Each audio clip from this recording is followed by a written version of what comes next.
상징이라고 할 수 있는 강치는 귀여운 외모로 사람들의 사랑을 받았는데요. 강치가 발견되어 한국뿐 아니라 일본까지도 뒤집어졌던 사건이 있습니다. 왜 강치가 발견되었는데 일본이 경악까지 해가며 호들갑을 떨었을까요? 일본이 한국에게 했던 충격적인 사실들의 폭로, 지금부터 자세히 알아보겠습니다.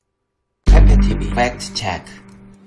일본의 한 연구소가 독도에서 서식했던 강치를 사냥했던 일본인들의 후손에게 이야기를 청취, 수집해 독도는 일본 땅이라는 논리로 한국의 영토를 빼앗아가려 하고 있습니다. 영토 문제를 연구하는 재단법인 일본국제문제연구소는 일본의 독도 도항 경험자들의 자손들에게 이야기를 듣고 이를 동영상으로 만들어 인터넷 홈페이지를 통해 공개했습니다. 강치는 독도에 서식했던 바다사자의 한 종류입니다. 한때 3-4만 마리가 서식했던 것으로 알려졌으나 1990년대 중반에 국제자연보전연맹에 의해 절멸종으로 분류되었습니다. 일제강점기에 대량 포획된 이후 개체수가 급감했기 때문입니다. 일본 국제문제연구소는 작년부터 해당 연구를 시작했습니다. 해당 영상은 인터뷰 형식으로 후나스키 리키노부 시마네 대학 역사지리학准교수가 실시하고 있습니다.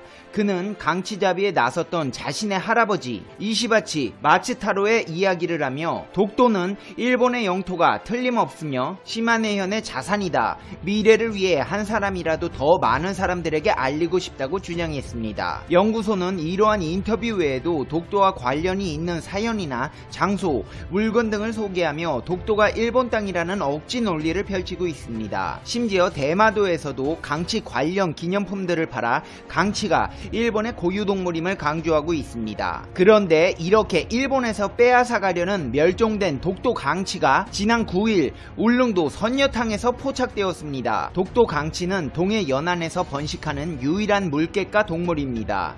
태평양 측에서는 규슈 연안부터 홋카이도 쿠릴 열도, 캄차카 반도까지 서식했고 동해는 한반도에서 사할린섬 남부까지 회유하며 주로 동해 쪽에 많이 서식했습니다. 일본 주위의 섬에서 번식하며 이즈 제도와 한국 섬인 독도가 주요 번식지입니다. 그런데 안타깝게도 선녀탕 인근 해안에서 관측된 물개는 북방물개로 독도 강치와는 다른 것으로 확인되었습니다.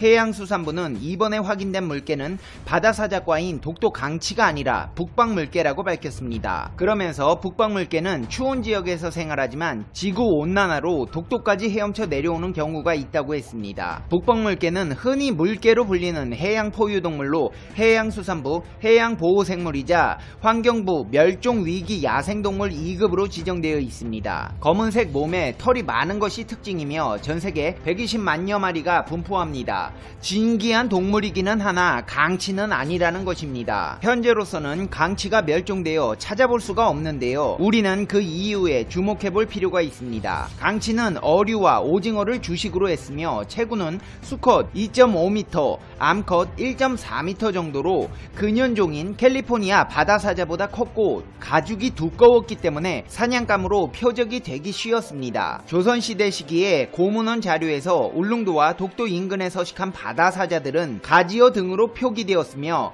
울릉도 현지에서는 가지, 가재 등의 명칭으로 불리운 것으로 알려져 있습니다. 외국에서는 재패니즈 씨 라이언이라는 명칭으로 부르는데 학명이 JAP로 시작하는 대부분의 동물들이 그렇듯이 일본이 먼저 국제학계에 보고하였기 때문이며 바다사자를 처음으로 발견한 학자가 동해 일본 연안에서 발견해서 재패니즈 씨 라이언이라고 부르고 있습니다. 강도 높은 공도 정책이 시행된 조선시대에는 독도와 울릉도를 비롯한 동해 연안에 수만 마리가 서식하며 번창했습니다. 그러나 바다사자의 고기와 가죽, 뼈 등을 얻기 위한 일본의 무분별한 남획과 개발로 인해 서식지 파괴로 수가 급격히 줄어 실질적으로 멸종됐으며 1970년대까지는 몇 마리가 남아 있었던 듯하나 그 후로 목격되지 않았고 90년대 들어 공식적으로 멸종으로 분류되었습니다.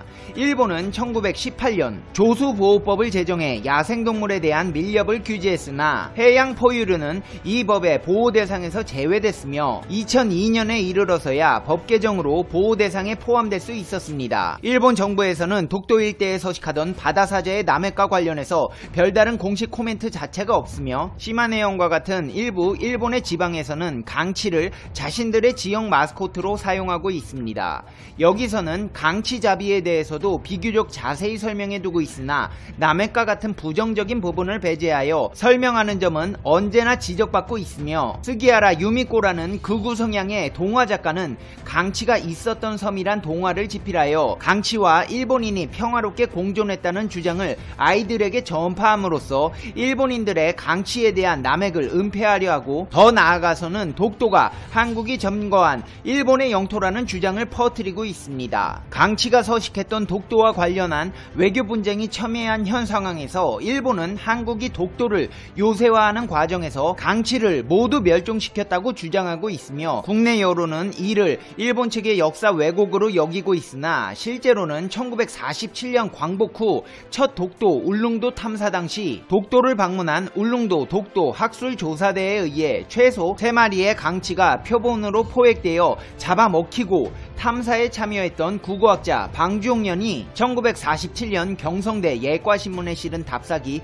독도의 하루에서 물개처럼 보이는 바다사자의 고기 맛은 돼지고기에 가깝고 모피는 매우 반지르르해서 사용할 만했다고 기고하기도 했습니다. 또한 1953년부터 1956년까지 일본인의 독도 무단 침입 방지를 위해 독도에 주둔한 민간 조직인 독도 의용수비대의 대원들도 식량 조달이 원활하지 않을 때 섬에 강치를 잡아먹었다고 증언하거나 포획한 강치 하나를 부산의 양키시장에 판매해 총기를 구매했다고 하는 등 강치에 대한 대대적인 상업적 남획을 자행한 일본 측이 주장하는 것과 같은 한국 측의 대대적인 강치 사냥은 없었으나 야생생물의 보존에 대한 인식이 전무했던 당시 한국 정부 및 국민들이 강치 개체군을 보호 보존하지 않았던 흔적이 있습니다.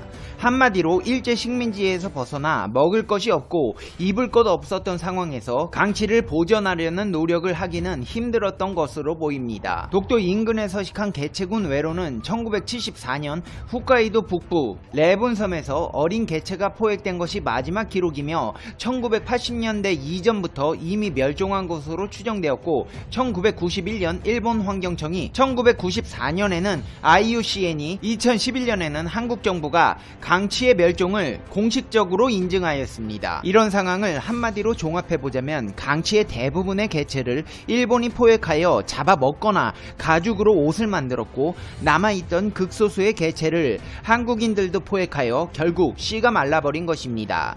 일본은 자신들의 파렴치한 과거를 한국인들의 몫으로 뒤집어 씌우고 피해자 코스프레를 하며 강치에 대한 동화를 만들어 대마도를 자신들의 땅으로 만들었고 독도까지도 넘보고 있습니다. 그렇기 때문에 이번 강치 발견 해프닝은 일본에서도 주목할 수밖에 없었던 것입니다. 이번에 발견된 개체가 강치였다면 이를 자신들의 도구로 삼아 독도를 자신들의 영토로 만드는데 더욱 매진했을 것입니다.